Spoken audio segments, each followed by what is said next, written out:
On a bitterly cold New Year's Eve, snow covered the streets of a bustling town.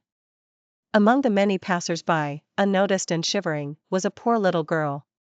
She wore no hat, no gloves, and her small, bare feet were red and swollen from the cold. Her only possession was a bundle of matches, which she carried in her apron. She had been wandering the streets all day, trying to sell matches to anyone who would buy them. But no one had paid her any attention. The poor child hadn't sold a single match, and now she was starving, exhausted, and freezing. As night fell, the streets became quieter. The girl dared not go home, her father would surely beat her for not earning any money. Besides, their home was no warmer than the streets. It was little more than a drafty shack, offering no comfort against the icy winds. She found a small corner between two buildings, and huddled there for some shelter. Her fingers were stiff from the cold, and she couldn't stop shivering. To warm herself, she took a match from the bundle and struck it against the wall. The match flared to life, and for a brief moment, it cast a warm glow around her.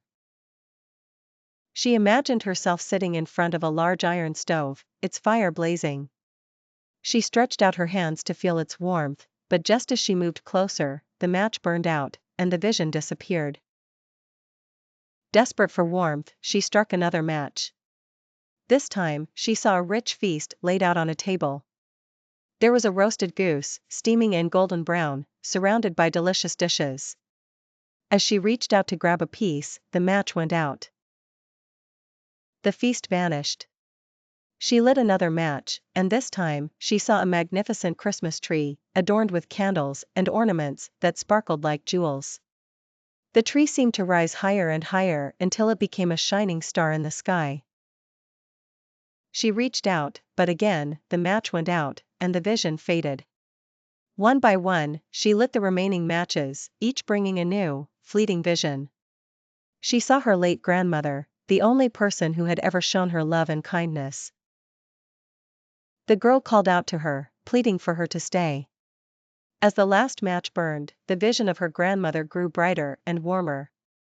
The little girl felt herself being lifted into her grandmother's arms, free from hunger and cold. Together, they soared toward a place where suffering did not exist. The next morning, as the sun rose over the quiet town, passers-by found the little girl huddled in the corner, her cheeks pale and her lips frozen in a gentle smile. She had passed away during the night, clutching her bundle of burnt matches. Though no one knew of the visions that had comforted her in her final moments, the townspeople mourned the loss of the little match girl, whose light had gone out forever.